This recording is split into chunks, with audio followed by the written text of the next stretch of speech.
primeira epístola do apóstolo Paulo a Timóteo, capítulo de número 2. Capítulo de número 2. E nós estamos na semana de oração. Nosso irmão Pedro da igreja Lagoinha. Que benção, né, irmão Pedro? Glória a Deus. E o versículo de número 1 da primeira epístola do apóstolo Paulo a Timóteo, capítulo 2 e o verso 1. Já visto que nós estamos na semana de oração e aprove a Deus nos revelar uma palavra em cima dessa semana de oração que nós encontramos, e diz assim a palavra do nosso Deus. Na minha Bíblia, o título aqui é: devemos fazer orações por todos os homens. E vai dizer assim: admoesto-te, pois, antes de tudo, que se façam deprecações, orações, intercessões e ações de graças por todos os homens, pelos reis e por todos os que estão em eminência, para que tenhamos uma vida quieta e sossegada em toda piedade e honestidade, porque isso é bom e agradável diante de Deus nosso Salvador, que quer que todos os homens se salvem e venham ao conhecimento da verdade, porque há um só Deus e um só mediador entre Deus e os homens, Jesus Cristo, homem, o qual se deu a si mesmo em preço de redenção por todos, para servir de testemunho a seu tempo. Versículo 7, para o que, abre parêntese, digo a verdade em Cristo, não minto, fecha parêntese, fui constituído pregador e apóstolo e doutor dos gentios na fé e na verdade. E o versículo 8, quero, pois, que os homens orem em todo lugar, levantando mãos santas, sem ira nem contenda. Amém, igreja? Amém. Pode se sentar, por gentileza. Se puder desocupar as suas mãos, dá uma linda salva de palmas para o Senhor Jesus.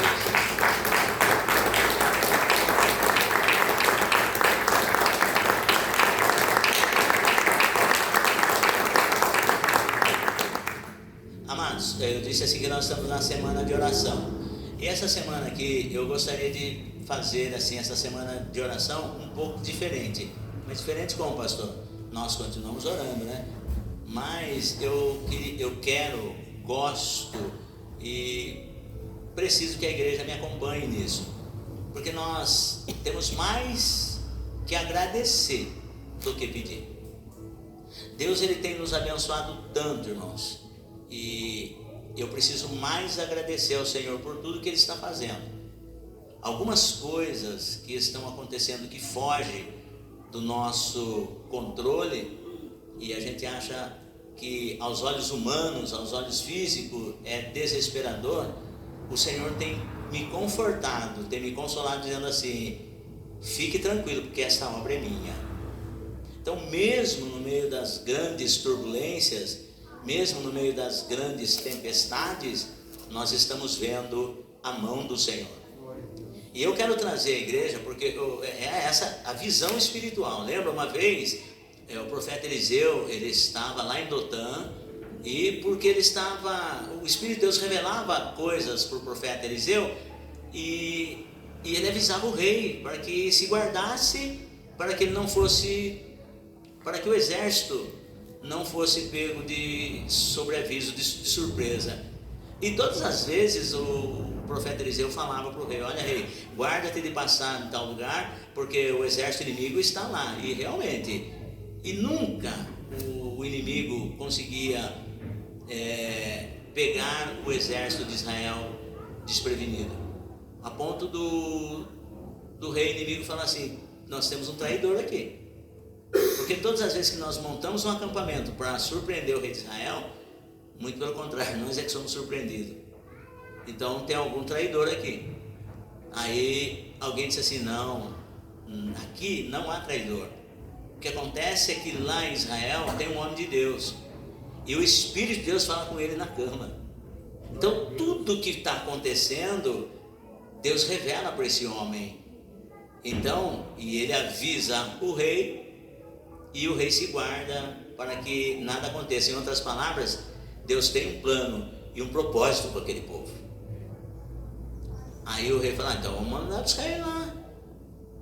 fez seus aparatos, seus números de soldados, e foram lá em Dotã em busca de Eliseu, o homem de Deus. E o monte estava rodeado de soldados do exército do inimigo. O moço do homem de Deus levanta bem de madrugada, e quando ele vê aquilo, ele fica apavorado, fica desesperado.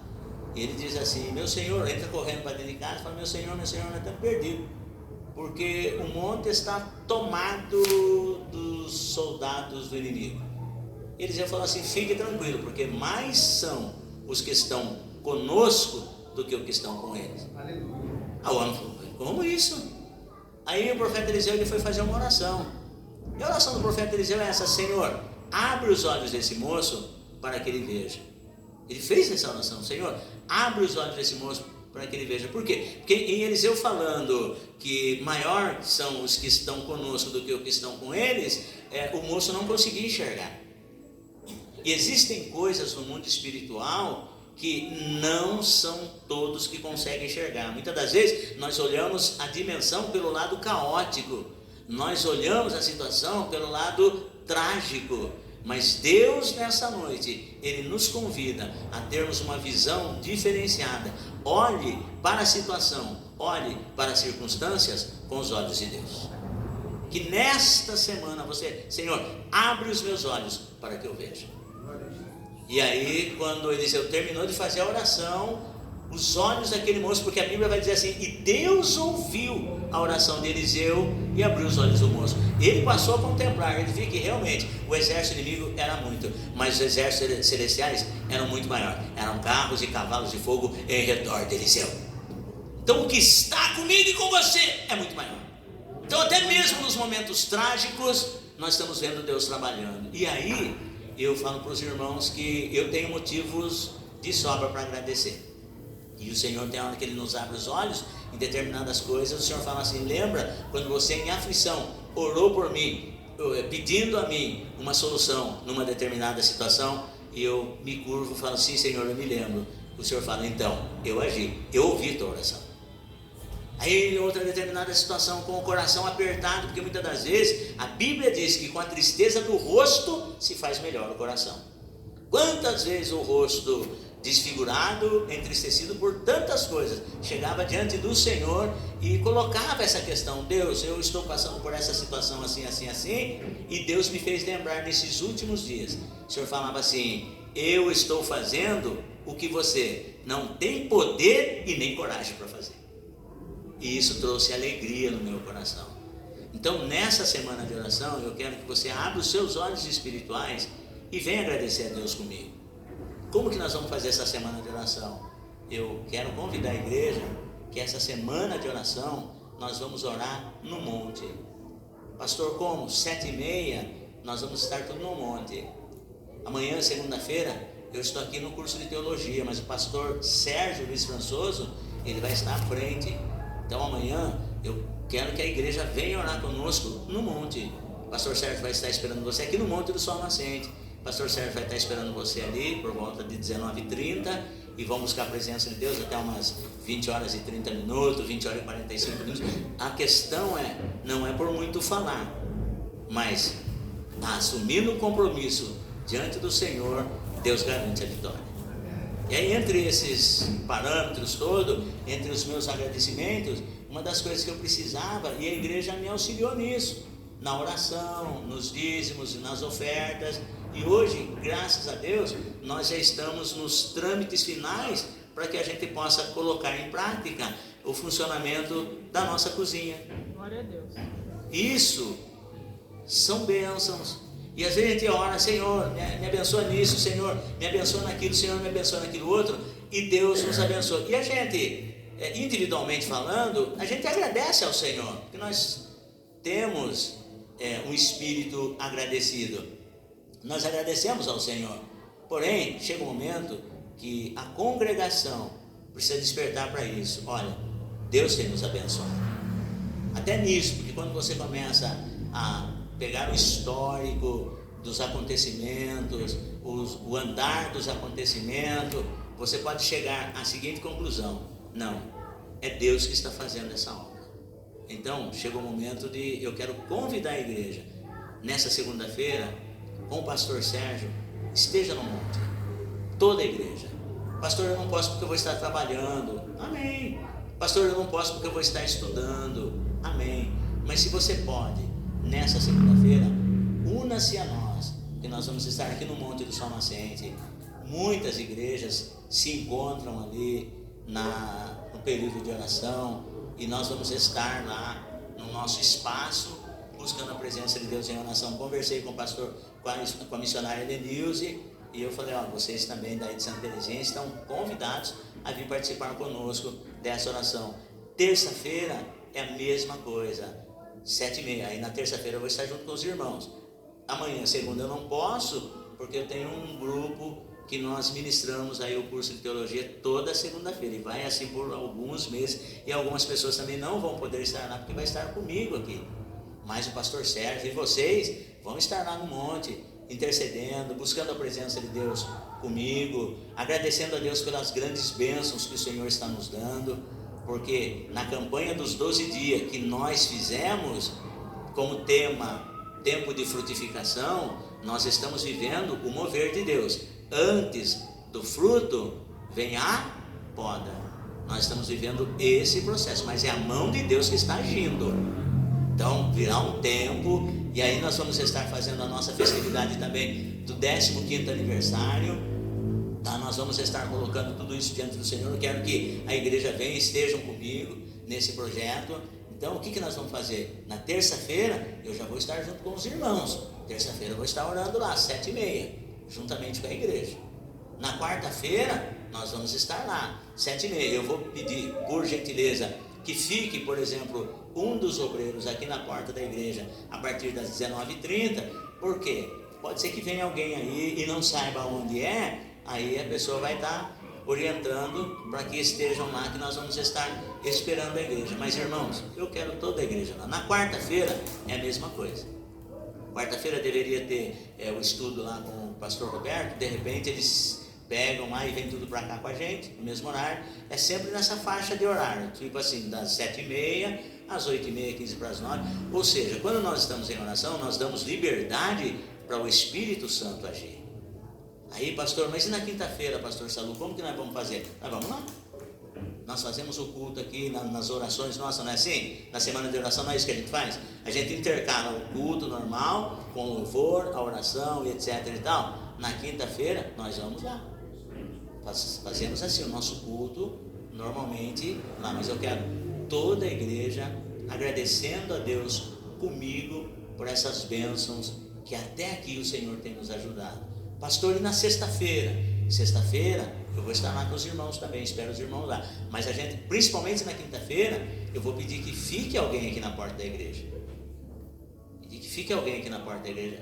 Porque eu vou estar avisando, pedir para a irmã Carol, por gentileza, colocar nos grupos. Aliás, eu gostaria de saber, todos daqui fazem parte do grupo da igreja aqui, que nós temos lá no WhatsApp, nos faces da igreja, todo mundo aqui está inserido? Ou tem alguém, eu não estou, pastor Saludo, às vezes a programação da igreja eu estou por fora porque eu não estou inserido no grupo. Tem alguém que está assim nessa condição?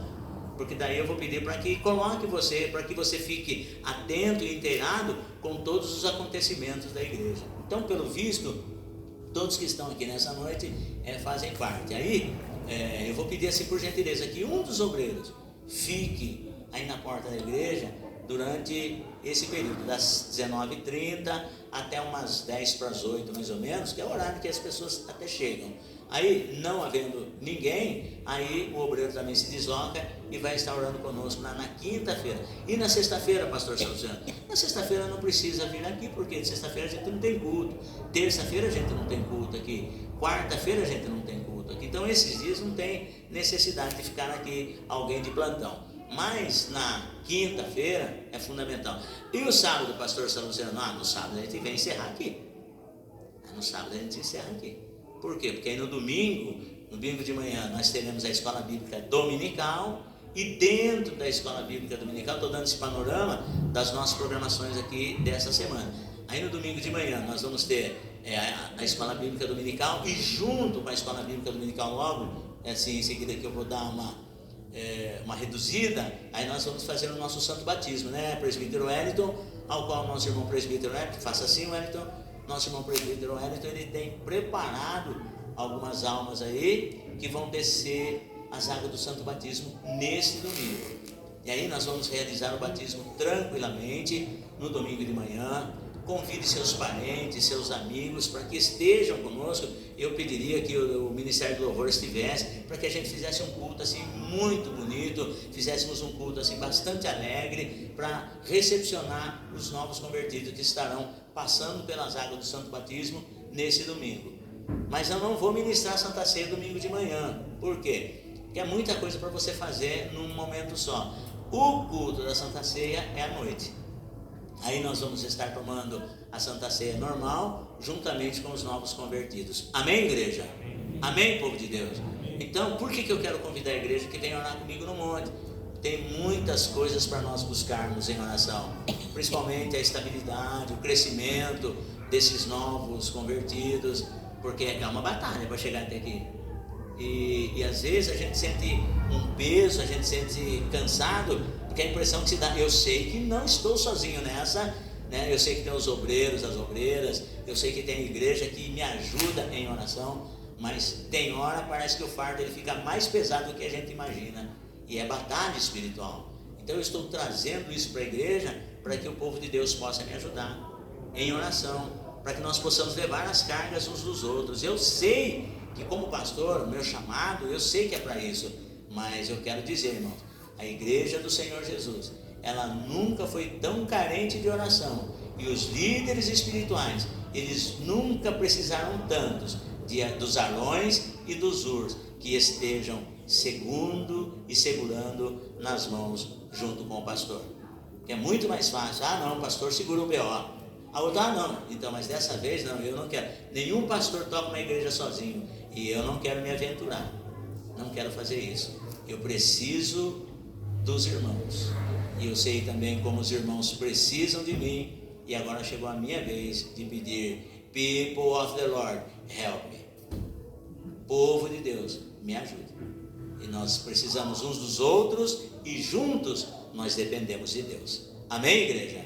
Então venha se unir a nós. Eu quero fazer diferente essa semana de oração. Não quero fazer aqui na igreja, quero fazer no monte, mas eu quero que toda a igreja esteja comigo, porque nós necessitamos. Aí nós estávamos fazendo assim alguns meses, alguns irmãos vinham, oravam 2 dias, e isso acabou que não funcionando, irmão, porque no final das contas acaba sobrecarregando pastor Sérgio, minha pessoa e alguns outros irmãos. Eu preciso que a igreja me ajude em oração, preciso, necessitamos. Então, por gentileza, você que tem a presença do Espírito de Deus na sua vida, sabe que o que eu estou clamando à igreja nesse momento é: despertemos-nos para a oração. Amém, igreja? Amém. Mas eu não fico só nas minhas palavras, porque eu estou vendo aqui, quando o apóstolo Paulo diz assim: admoesto-te, pois, antes de tudo, que se façam deprecações, orações, intercessões e ações de graças por todos os homens. Você percebe que nesse texto aqui, citado pelo apóstolo Paulo, ele começa com oração e termina esse texto com oração. Ele diz assim: admoesto-te, pois, antes de tudo. Eu encorajo você, prossiga orando, porque chega um momento na vida da gente que todos nós passamos por situações assim, e você está orando, você está buscando, você está jejuando, mas a impressão que se dá é que Deus não nos ouve. Tem um momento que é assim. Tem uma fase da vida da gente, você percebe isso no livro dos Juízes. No livro dos Juízes você percebe assim que o escritor dos Juízes fala assim: e eles clamaram ao Senhor e Deus agiu. No começo principalmente, e eles passaram por uma determinada opressão, mas eles clamaram a Deus e o Senhor o ouviu. Mas depois, quando você prossegue na leitura do livro dos Juízes, você vê que as coisas começam a mudar, principalmente na introdução de Gideão, que a Bíblia vai dizer que Gideão estava lá malhando trigo no lagar para o salvar dos midianitas e tal, e você percebe assim, que os israelitas, eles estavam sofrendo a opressão midianita. Mas por quê? Porque eles abandonaram o Senhor, e depois de tanto eles clamaram ao Senhor, e a Bíblia diz que Deus ouviu o clamor, mas não mandou imediatamente um libertador. Mas o Senhor manda um profeta que vai agora repreender os israelitas pelo que eles fizeram. Depois que o Senhor manda o profeta para repreender o pecado dos israelitas, aí o Senhor vai levantar Gideão. E eu fiquei ali meditando nisso, falei, olha como que Deus trabalha. Porque tem um momento na vida da gente que existem fases na nossa vida cristã. O apóstolo Pedro, ele fala assim que a nossa vida cristã ela é baseada ao período, às fases do ser humano. Primeiro vem a gestação. Jesus falou isso no Evangelho de João: necessário vos é nascer de novo, e não se nasce sem primeiro ser gerados. O apóstolo Pedro fala assim que nós somos gerados pela palavra, nós somos gerados pela palavra. Então a nossa vida cristã é comparado às fases da vida humana, desde a concepção no ventre, até o nascimento, a infância, o desenvolvimento e o crescimento. E aí você começa a perceber que quando nós nascemos espiritualmente, perceba bem isso, que quando nós nascemos espiritualmente, parece que Deus ouvia a nossa oração mais rápido. Não parece, não é verdade? Nossa, mas parece que antes eu orava, Deus respondia, e agora eu oro, Deus não me responde. Claro, porque agora você está num processo de desenvolvimento. Você pode não estar vendo Deus agindo, mas isso não quer dizer que Deus não está agindo. Isso é fé. Porque a Bíblia vai dizer assim que o povo lá no período da judicatura, eles clamavam, Deus ouvia. Aí foram passando 8 anos de opressão, depois 20 anos de opressão, depois 40 anos de opressão. Aí eles clamavam e Deus já não ouvia. E quando Deus passou a ouvir, mandou um profeta para repreender. E depois então Deus levanta Gideão. Quando Deus levanta Gideão, eu passei a entender assim, que há um tempo de maturidade espiritual. E nesse tempo de maturidade espiritual, Deus vai tratar comigo e depois vai fazer algo através de mim. Aí quando o Senhor levantou Gideão, e Gideão agora começou a trabalhar, e Deus deu a vitória para os midianitas. Então eu passei a entender que na nossa vida cristã, no meu tempo de infantilidade, eu clamava e Deus respondia. E nós como criança, muitas das vezes nós choramos: ah, Deus, porque eu não aguento, porque eu não sei o que. E Deus vem com a bênção. Mas o tempo vai passando, nós vamos nos desenvolvendo. O apóstolo Pedro, ele fala do crescimento, que o crescimento espiritual ele vem de acordo com o nosso desejo pela palavra de Deus. E ele vai falar assim, num dos seus capítulos da epístola: desejai o leite, desejai afetuosamente o leite racional, não falsificado, para que por ele vades crescendo. Então, através do estudo da palavra de Deus, individual, devocional, leitura, estudo bíblico, escola dominical, isso tudo vai trazendo um crescimento saudável espiritualmente. Porque um crente saudável, que tem uma infância saudável, quando ele chegar na sua fase adulta, ele vai gerar filhos saudáveis. Ele vai gerar filhos robustos e saudáveis na fé. Do contrário, ele vai até gerar filhos, mas filhos com problemas, conflitos, e não consegue se firmar na verdade. E aí quando nós começamos a entender dessa maneira, você olha, por exemplo, a vida do apóstolo Paulo, o progresso que o apóstolo Paulo teve. O apóstolo Paulo, ele foi uma pessoa muito religiosa, ele foi instruído aos pés dos grandes teólogos, dentre os quais Gamaliel.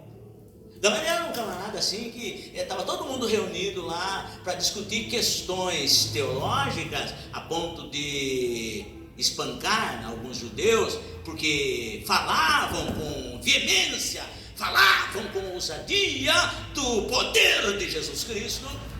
E as pessoas, o que nós vamos fazer com esses homens aqui? Eles estão falando aí a respeito de Jesus, aquele que foi crucificado, mas diz que ele ressuscitou e não sei o que, e estava aquele tremendo alvoroço, e ninguém sabia como agir.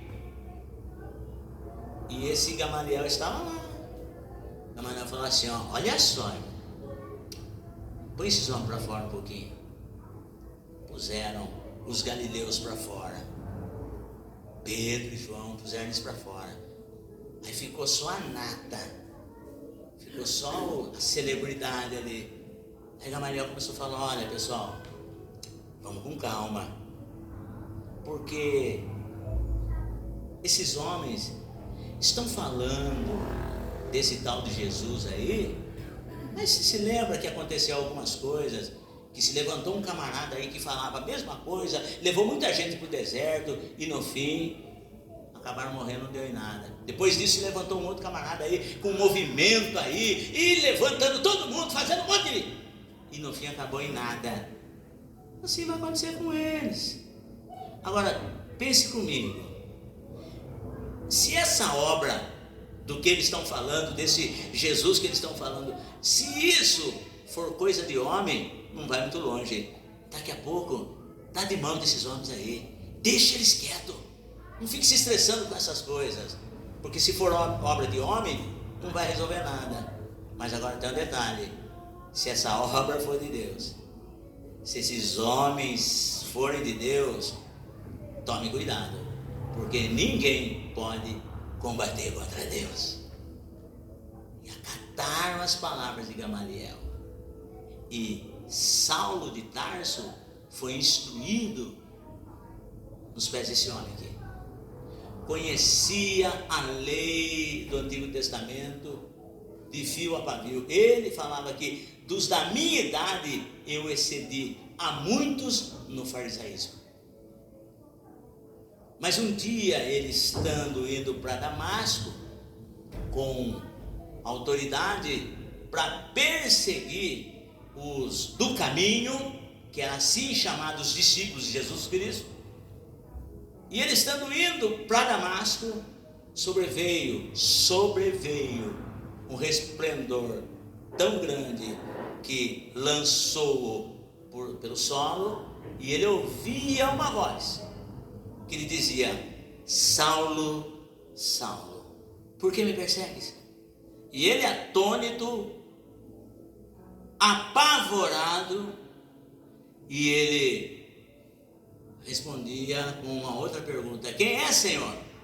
E a voz dizia assim para ele: eu sou Jesus, a quem tu persegue. Naquele momento Paulo ficou tão apavorado, talvez no seu interior disse assim: o Senhor existe mesmo, não, o Senhor é real. O que eu devo fazer? O Senhor falou: entra na cidade e lá te será dito o que deves fazer. Irmão, cristianismo é mais que religião. Cristianismo é a realidade. Por que é que nós estamos aqui hoje? Porque nós temos a plena certeza que Jesus está aqui. Aleluia. E Ele mesmo disse: onde houver 2 ou 3 reunidos em meu nome, aí estou eu no meio dele. Você acredita que Jesus está aqui? Então glorifica o nome dele. Dê glórias a Ele, porque Ele se faz presente. Ele mesmo disse: aonde houver 2 ou 3, nós temos isso na nossa mente. O nosso problema é números. Eu não vou lá porque tem pouca gente.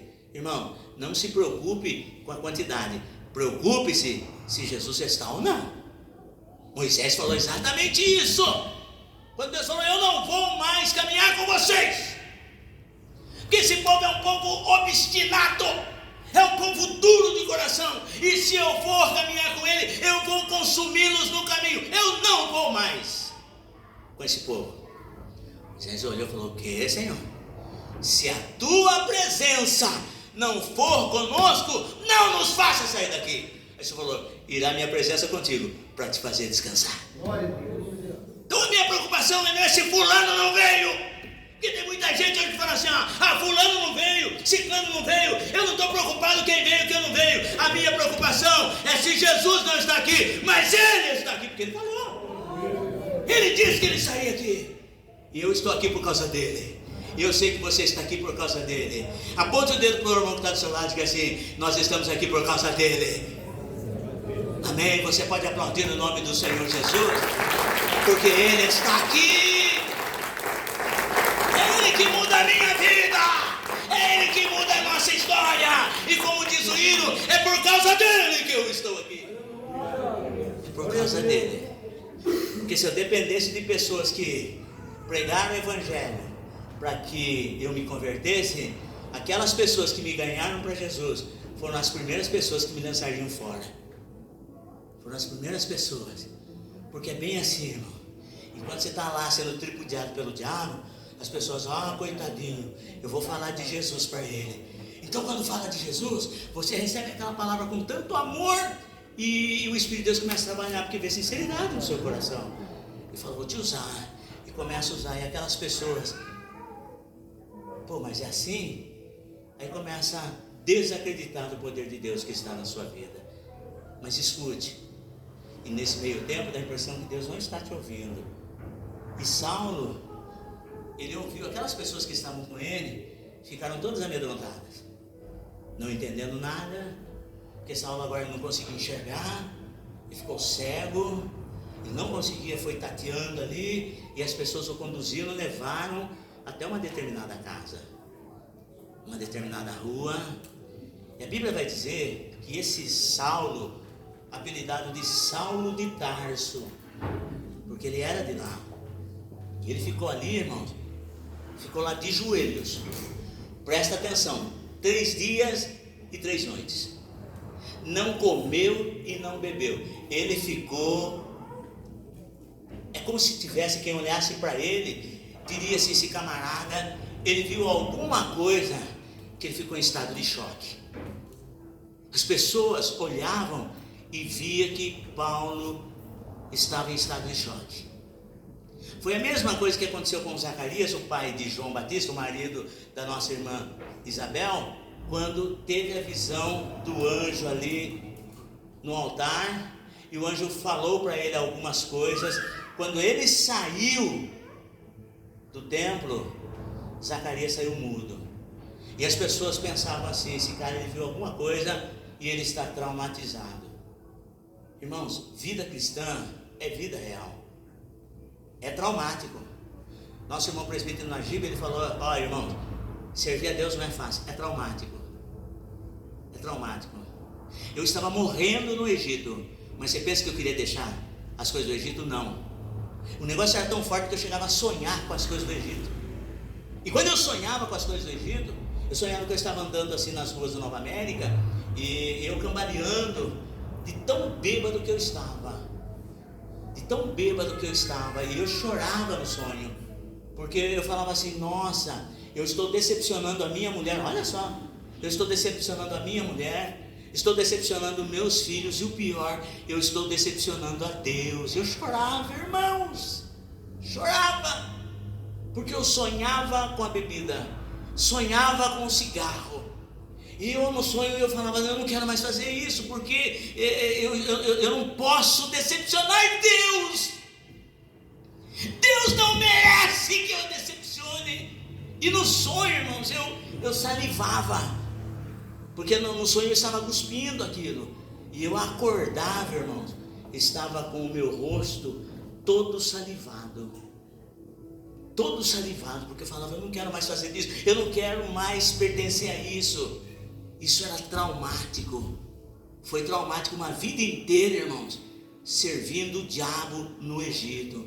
E agora vem o Senhor e me limpa, me liberta, e ainda alguns resquícios do Egito ainda estava na minha mente, no meu coração. Você sabe que tem muita gente que não se firma na verdade, porque ela até saiu do Egito, mas ela não tirou o Egito do coração. Mas eu sirvo um Deus que faz cirurgia e muda o coração do homem. Para lá não me pertence mais. Mas é muito traumático. E Saulo de Tarso, ele mostrou que a vida cristã, ela causa traumas, ela nos traz perda sim. Falar que servir a Deus é só sorrindo, não, traz lágrimas. Deus, eu estou aqui por amor a ti. Eu sei que a impressão que se dá é que o Senhor não ouve a minha oração, mas eu estou sendo admoestado. A admoestação é encorajamento. Eu estou sendo encorajado. Calma, se você não está percebendo, mas Ele está trabalhando a teu favor, porque no silêncio Deus também trabalha. Glória a Deus. Aí Paulo diz assim, Saulo 3 dias e 3 noites, orando, não comendo e não bebendo. Mas ele estava lá, ainda Saulo de Tarso. E Deus é assim, irmãos. Deus trabalha sempre nas duas pontas. Fique tranquilo. Às vezes nós nos fechamos numa bolha. Às vezes nós achamos que o problema ele centra-se apenas em nós. Não! Deus sabe como trabalhar na minha e na sua vida, porque a minha e a sua vida está nas mãos dele. Das mãos do diabo, qualquer um pode tirar, Deus pode tirar, mas da mão de Deus, quem é que vai tirar? E nesta noite, as mãos de Deus, como diz Isaías 59 primeiro, estão estendidas sobre você. Fique tranquilo, fique tranquilo, porque Deus trabalha nas duas pontas. Enquanto Saulo estava lá, as pessoas olhando, via que ele estava traumatizado. O Espírito de Deus chega para um outro homem de oração. Escute, Deus tem compromisso com quem tem compromisso com Ele. As coisas na sua vida não vão mudar enquanto você não assumir um compromisso com Deus. Ah, mas a minha vida está favorável, minha vida está tranquila. Não, eu te levantei no altar de oração. Necessário se faz que o teu altar de oração esteja em chamas. Levítico 6,13: o fogo arderá continuamente sobre o altar e não se apagará. Não deixa o fogo da oração apagar no seu altar. Mas o Espírito de Deus diz assim, que tem altar de oração que antes de se incendiar novamente precisa ser removido as cinzas. E Ananias era um homem de oração. Ele estava lá orando e buscando a presença de Deus em prol do povo, e pedindo até a misericórdia do Senhor, porque daqui a pouco chega aí o tal do Saulo e nós estamos ferrados na mão dele. E naquele momento que Ananias estava orando, o Senhor falou assim: Ananias, ele falou: eis-me aqui, Senhor. Porque assim nós precisamos estar posicionados. Precisamos estar posicionados. Nós somos soldados, repita comigo: somos soldados de Cristo. E o soldado de Cristo, ele tem que estar posicionado. Porque eu não sei que hora que o Senhor vai me usar. Eu sei que o Senhor me usa constantemente no ministério da palavra, falando do amor de Jesus para as pessoas, enfim, mas existe uma obra específica e eu preciso estar preparado. E nesses dias que nós estamos vivendo, o Espírito de Deus ele vai derramar um avivamento, irmãos. Porque se você olhar o problema que está acontecendo nessa igreja, está acontecendo em todas. A parábola das virgens, das 10 virgens, ela está caseando com o tempo das igrejas hoje. Todas adormeceram. As que não estão dormindo na falta de oração, na falta de frequência aos cultos, estão dormindo com as coisas do mundo, preocupados só com a política, preocupados com os poderes, preocupados com as coisas da terra. E quem é do céu, fala das coisas do céu. Quem é da terra, fala das coisas da terra. E Ananias estava lá orando. De repente o Senhor chamou: Ananias, porque eu aprendo que Deus nos chama pelo nome. Ananias, ele disse: eis-me aqui, Senhor. Eu dei o endereço para ele, o CPF da rua e o bairro. Eu quero que você vá lá e procure nessa casa por um tal de Saulo de Tarso. Porque quando falou Saulo de Tarso, Ananias sabia de quem era. Por um tal de Saulo de Tarso, porque Saulo é um nome comum. Procure pelo Saulo de Tarso. E ele está orando. Aí Ananias vai falar: Senhor, mas misericórdia, esse Saulo pelo qual o Senhor está falando, não é o que tem fama de matador de crente? Você fala assim: é ele mesmo. Mas vai lá, porque esse matador de crente que vocês falam é para mim um vaso escolhido. E Ananias foi. Chegou lá, olhou para ele, orou para ele e falou: irmão Saulo, o mesmo Senhor que te apareceu no caminho que vinha de Damasco é o mesmo Senhor que me trouxe até aqui, que mandou vir até aqui e dizer para você que você é um vaso escolhido. E Deus chama você desde o ventre da tua mãe, porque Ele tem uma obra com você. E Ele vai mostrar para você o quanto você vai sofrer por amor de Jesus. O quanto você vai sofrer. Jesus nunca nos chamou para viver no mar de rosas. Paulo, agora transformado de Saulo a Paulo, ele fala assim: sofre pois comigo as aflições como bom soldado de Cristo. Se você está sofrendo em prol da causa do Evangelho, você está no lugar certo. Então levanta e batiza-te. Por que te detens? E ele impôs as mãos sobre Saulo, que agora, até então, estava cego. E quando ele impôs as mãos e orou sobre Saulo, caíram dos olhos de Saulo como que escamas, e Saulo voltou a enxergar. Foi batizado e se tornou o maior missionário de todos os tempos. O homem que mais implantou a igreja, o homem que mais pregou, e ele sabe o valor da oração. E agora aqui ele está dando uma responsabilidade para um jovem chamado Timóteo, que estaria pastoreando. Fala: se você quer ser bem sucedido na sua vida pessoal, familiar, profissional, eclesiástica, eu vou dizer uma coisa para você: priorize o altar da oração. É isso que Paulo está dizendo. E o que o Espírito de Deus trouxe ao meu coração, eu quero que você entenda bem isso, que quando eu me coloco de joelho perante o Senhor em prol desta obra aqui, eu falo: Senhor, desperta o teu povo para a oração. Porque infelizmente eu não estou me referindo à localidade, mas no âmbito geral. As pessoas não é que não querem, não gostam, é que acham que não tem mais tempo para a oração.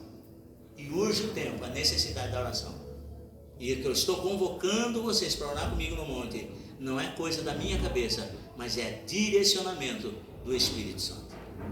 E aí Paulo fala para Timóteo: se você quer ter uma vida bem sucedida, priorize o altar da oração. Por isso que Paulo fala assim: admoesta-te pois antes de tudo. Esse antes de tudo você tem que priorizar. Eu acredito que quando Paulo estava falando sobre isso, o Espírito de Deus levou ele como exemplo de Jesus. Jesus, quando ele foi iniciar o seu ministério apostólico, chamando 12 homens para compor com ele o colégio apostólico, Lucas, se não me falha a memória, capítulo 6, vai falar que Jesus passou a noite inteira em oração. Prioridade na oração dentro do ministério de Jesus. Filho de Deus, 100% homem, 100% Deus, não, 100% Deus primeiro e 100% homem, ele se colocou no ministério da oração como prioridade para fundar o seu ministério apostólico. E eu e você? Quer liderar departamento de mulheres, quer liderar departamento de homens, quer liderar departamento de criança, quer liderar isso, quero fazer aquilo outro. Como que está a minha prioridade em termos de oração? Eu estou me envolvendo no relacionamento, eu vou namorar, eu vou casar, mas em que escala de prioridade está a sua oração, o seu relacionamento com Deus? Porque oração é isso, é relacionamento, é intimidade com Deus. Quando Paulo diz assim: admoesta-te pois antes de tudo, ele está encorajando Timóteo. Porque, irmão, o profeta Isaías, ele mostra assim, que o boi conhece o seu possuidor, e o jumento conhece a sua manjedora, mas o meu povo não entende. Deus está usando a boca do profeta Isaías para dizer assim: irmão, você pode ser bem sucedido quando você lida, por exemplo, com a pecuária. Você pode ser bem sucedido quando você lida, por exemplo, assim, na agricultura. Mas quando o assunto é ser humano, o negócio é complicado.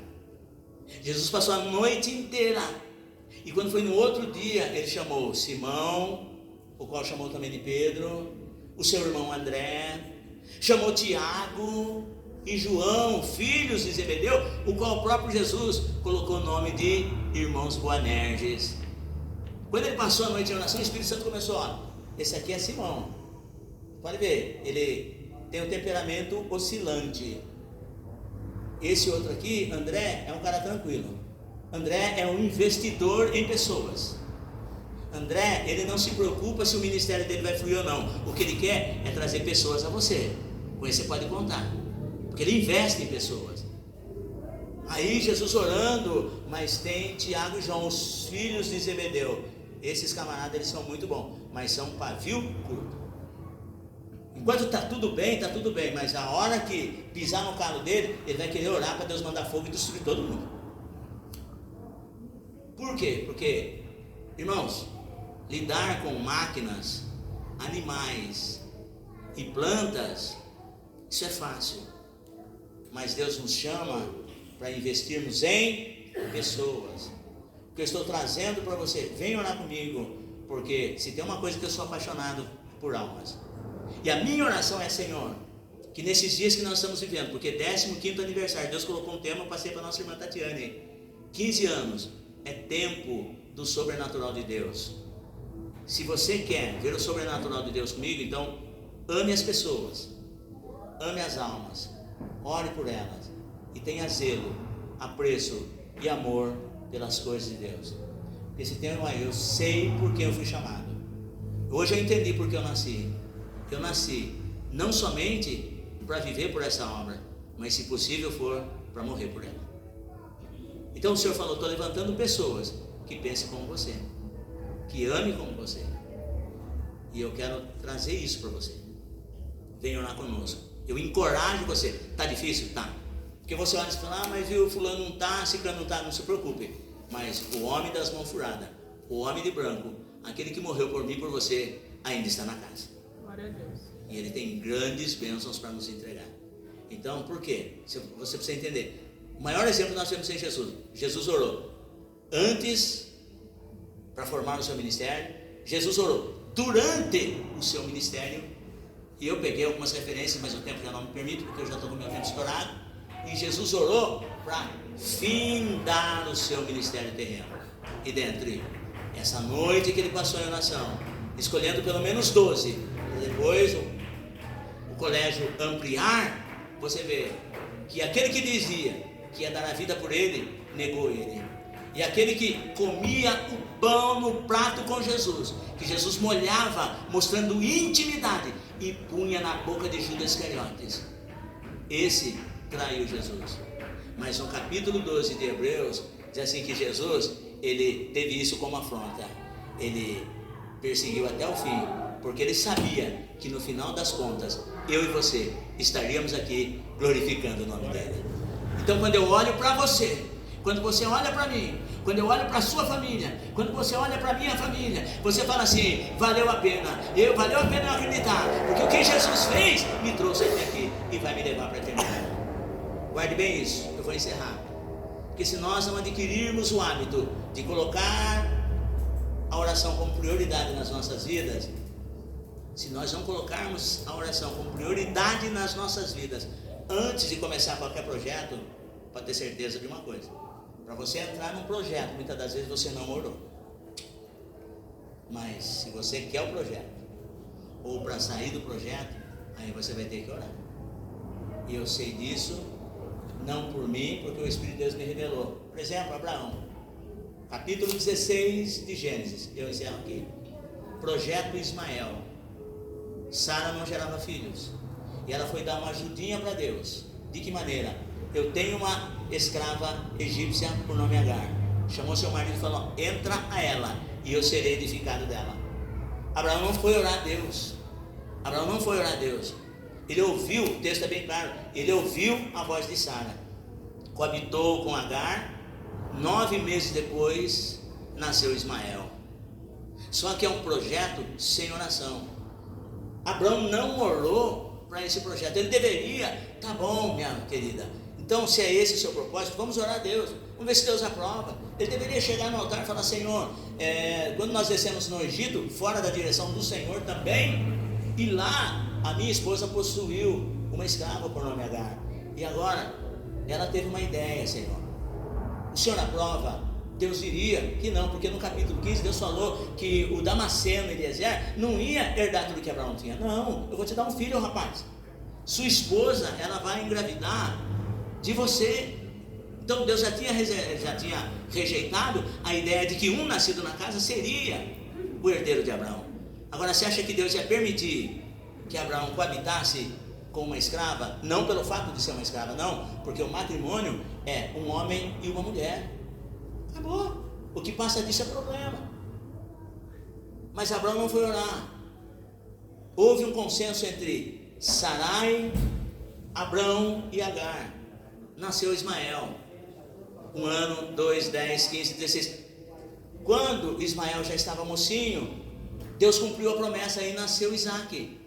O tempo foi passando. No tempo que Isaac foi desmamado, Abraão fez uma grande festa. E você guarda bem isso, lá no capítulo 21 de Gênesis. Uma festa que acabou em briga. Agora nasceu Isaac.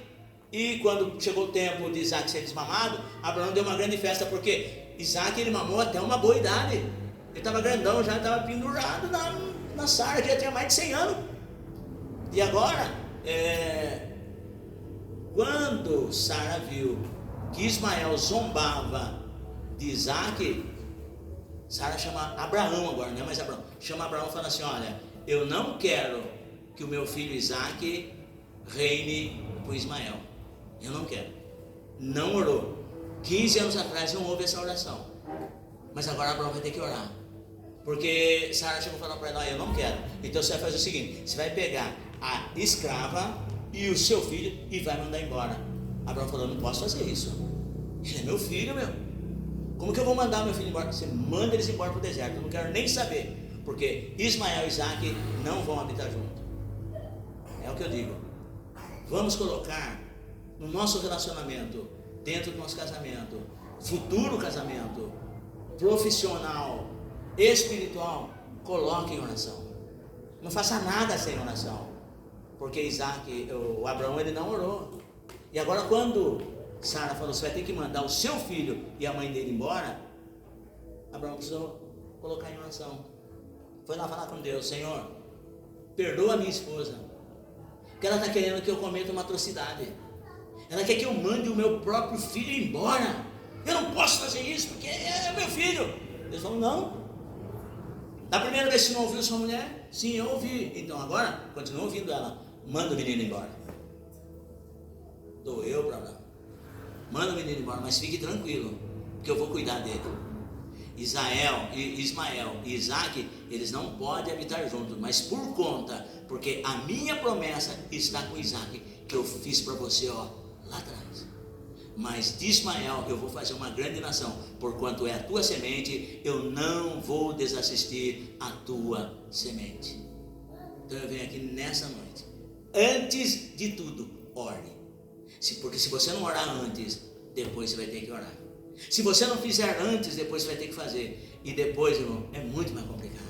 Mas Deus nessa noite está aqui para que você seja abençoado e mantenha um relacionamento excelente com o teu Pai Celestial, porque Ele está com seus ouvidos atentos à sua oração, os olhos atentos sobre você e as mãos prontas para te abençoar. Posso ouvir um amém? Amém. Posso ouvir um graças a Deus? Graças a Deus. Diga assim: Senhor. Senhor. Põe a tua mão na cabeça, diga: Senhor. Senhor. Como eu te louvo. Como eu te louvo. Senhor, como eu te agradeço. Como eu te agradeço. Porque eu sei. Porque eu sei. Que o Senhor me ouve. O Senhor me ouve. Diga assim: Senhor. Senhor. Eu te agradeço. Eu te agradeço. Porque até quando Porque até quando o Senhor está em silêncio, o Senhor está em silêncio, ainda assim eu acredito que o Senhor está trabalhando. Diga: Senhor, neste momento eu coloco diante de ti todas, diga todas as minhas ansiedades, porque eu sei que o Senhor cuida de mim. Amém, igreja? Você pode aplaudir o nome do Senhor Jesus e coloque.